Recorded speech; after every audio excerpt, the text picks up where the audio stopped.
कैसे इस अमेरिकी ट्रैक्टर कंपनी ने बचाए 7,000 करोड़ रुपए, आइए जानते हैं इस वीडियो में। तो आज हम जानेंगे कैसे ट्रैक्टर कंपनी जॉन डियर ने 7,000 करोड़ रुपए की बचत की अपने गोदाम में माल कम रखकर। आखिर उनकी क्या रणनीति रही, आइए जानने की कोशिश करते हैं। तो चलिए सबसे पहले जॉन डियर कंपनी के बारे में जानते हैं। ये कंपनी कृषि उपकरण, तकनीकी उपकरण, कंस्ट्रक्शन उपकरण और फार्मिंग उपकरण बनाने के लिए मशहूर है। इस कंपनी ने 2020 में लगभग 36 बिलियन डॉलर की कमाई करी है। इस कंपनी का मुख्यालय अमेरिका के इलिनॉइस प्रांत में मोलिन शहर में है। 2019 में इस कंपनी को अमेरिका की 500 बेस्ट कंपनियों में 87वां स्थान मिला था और विश्व की 500 बेस्ट कंपनियों में से 329वां स्थान मिला था। तो आखिर किन समस्याओं से कंपनी जूझ रही थी जो इसने 7,000 करोड़ रुपए बचा लिए। ये company make to order business में थी। इसका मतलब जब ऑर्डर आएगा तब माल बनाया जाएगा, यानी कि जब भी कोई ट्रैक्टर का ऑर्डर देगा तब कंपनी उसका उत्पादन शुरू करेगी। कंपनी के पास बहुत बड़ी रेंज ऑफ प्रोडक्ट थी। इसका मतलब उनके पास बहुत तरीके के प्रोडक्ट थे, काटने का अलग, जोतने का अलग, कंस्ट्रक्शन का अलग और भी काफ़ी सारे उपकरण थे उनके पास। क्योंकि ये कंपनी खेती से संबंधित चीज़ों में लिप्त थी और खेती एक मौसमी व्यापार है, इसलिए ये व्यापार भी खेती के हिसाब से मौसम संबंधित रहता था। इसका मतलब जब भी खेती का मौसम आता था इनका डिमांड बढ़ जाती थी और जैसे ही खेती का मौसम मंदा पड़ता था इसकी डिमांड भी कम होने लगती थी। जॉन डियर कंपनी के उत्पादों की ज़्यादातर बिक्री मार्च और जुलाई के बीच में ही होती थी। तो इनके लिए सबसे बड़ी समस्या का कारण क्या था? सबसे बड़ी समस्या थी आपूर्ति के चरणों में माल जमा हो रहा था। इसका मतलब जिस तरीके से ये अपनी मशीन को अपने ग्राहकों तक पहुंचाया करते थे उसके हर स्टेज में इनको बहुत सारे ट्रैक्टर्स रखने पड़ते थे। जैसे कि वेयरहाउस में बहुत सारे ट्रैक्टर थे, कंपनी के गोदाम में बहुत सारे ट्रैक्टर थे। ट्रैक्टरों की मांग मौसम के अनुरूप होने की वजह से वहां पर इनका माल नहीं बिक पाता था और कंपनी का पैसा फंसा रह जाता था। तो चलो देखते हैं कि कंपनी पहले किस तरीके से अपने ग्राहकों को ट्रैक्टर पहुंचाया करती थी। तो माल भेजने की कंपनी की क्या रणनीति थी? कंपनी की फैक्ट्री से माल सीधा एक गोदाम में जाया करता था जो कि फैक्ट्री के पास ही हुआ करता था। वहां से ग्राहक को माल भेजने के 2 तरीके हुआ करते थे। पहला, जो ग्राहक दूर थे उनके लिए क्रॉस डॉकिंग की सुविधा के तहत ग्राहकों को माल पहुंचाया जाता था। क्रॉस डॉकिंग एक तरीके की नीति है जिसमें एक स्थान पर आने वाले ट्रक और जाने वाले ट्रक खड़े होते हैं, यानी कि कारखाने के गोदाम से उस स्थान तक सामान ले जाने वाले ट्रक अलग होते हैं और उस स्थान से अलग अलग ग्राहकों को जाने वाले ट्रक अलग खड़े होते हैं। यहाँ पर सामान को रखा नहीं जाता है, केवल एक तरफ से ट्रक से निकाला जाता है और दूसरी तरफ के ट्रक में रख दिया जाता है ताकि एक ही जगह से अलग अलग ग्राहकों की जगह पर ट्रकों को भेजा जा सके। और वो ग्राहक जो कि कारखाने के गोदाम के पास थे उनके लिए डायरेक्ट डिलीवरी की जाती थी, यानी कि कारखाने के पास से सीधा ग्राहक को डिलीवरी। माल को ग्राहक तक पहुंचाने की इस रणनीति में काफी कमियां थीं, जैसे कि ये पूरा प्रोसेस बहुत ही महंगा था क्योंकि कारखाने यानी कि जहां पर ट्रैक्टर्स को रखा जाता था वो गोदाम फैक्ट्री के पास में था, ना कि ग्राहकों के पास।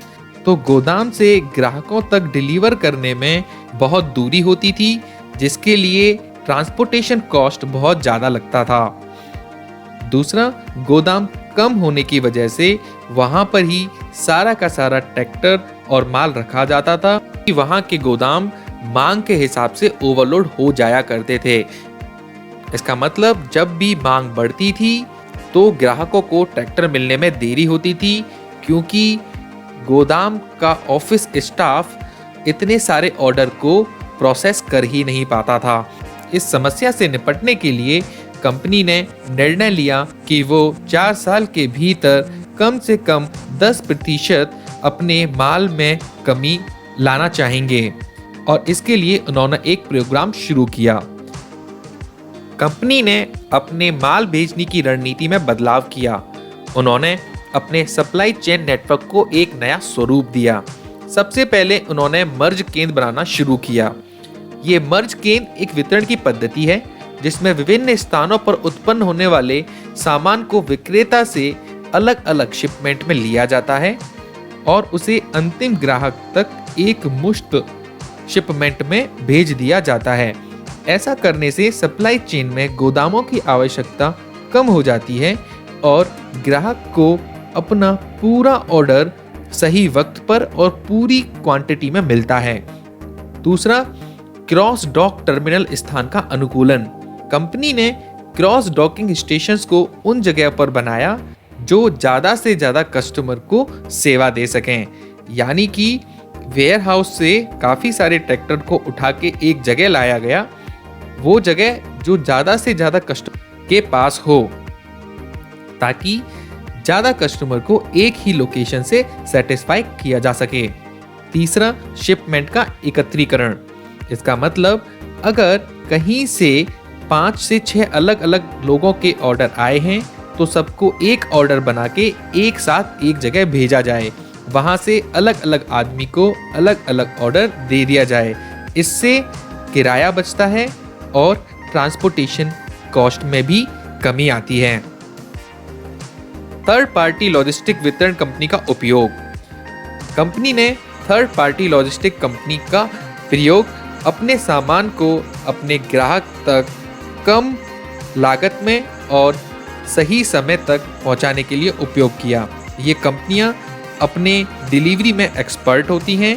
इनका काम केवल सामान को एक जगह से उठाकर दूसरी जगह तक ले जाना होता है। रणनीति में बदलाव के कारण अब जॉन डियर कंपनी की सप्लाई चेन कुछ इस तरीके से लगती है। फैक्ट्री से गोदाम या मर्ज सेंटर, वहां से third party logistic and then ग्राहक। अब जो सामान है वो फैक्ट्री से या तो गोदाम जाता है या फिर मर्ज सेंटर जाता है। वहां से थर्ड पार्टी लॉजिस्टिक उसको उठाता है और वो उसको ग्राहक को भेज देता है। इस तरीके से कंपनी ने अपनी सप्लाई चेन में बदलाव किया। लेकिन जो मुख्य बदलाव उन्होंने किया, जिसकी वजह से उनको सबसे ज़्यादा फायदा हुआ, वो था मर्ज सेंटर और गोदाम को ग्राहक के पास बनाना। उन्होंने गोदाम और मर्ज सेंटर को फैक्ट्री के पास से उठा के ग्राहकों के पास लगाया, ताकि ग्राहक को मशीन या ट्रैक्टर सही समय पर जल्दी से जल्दी मिल सके। इसकी वजह से उनका प्रोडक्ट आसानी से मार्केट में अवेलेबल हुआ और ज़्यादा से ज़्यादा बिकने भी लगा। रणनीति में बदलाव करने के बाद कंपनी को बहुत ही चौंकाने वाले परिणाम मिले। उन्होंने देखा अब जो वो माल अपने गोदाम में रख रहे हैं उसकी कीमत पहले की कीमत से 7,000 करोड़ रुपए तक कम की जा चुकी है। साथ ही ग्राहक की डिलीवरी के समय में भी महत्वपूर्ण कमी आई है। पहले जो ट्रैक्टर ग्राहक को 10 दिनों में मिला करता था, आज वो 5 या उससे भी कम दिनों में मिल पा रहा है। साथ ही साथ क्योंकि सारे वेयर हाउस और मर्ज सेंटर को ग्राहक के पास रख दिया गया, उसकी वजह से ट्रांसपोर्टेशन कॉस्ट में यानी कि परिवहन लागत में भी 5% की बचत की गई है। तो इस तरीके से जॉन डियर कंपनी ने अपने आप को एक प्रॉफिटेबल कंपनी बनाया। अपनी सप्लाई चेन यानी आपूर्ति की श्रृंखला में थोड़े से बदलाव करने के साथ। दोस्तों, आपको ये जानकारी अच्छी लगी हो तो वीडियो को लाइक करें और चैनल को सब्सक्राइब करना ना भूलें। धन्यवाद।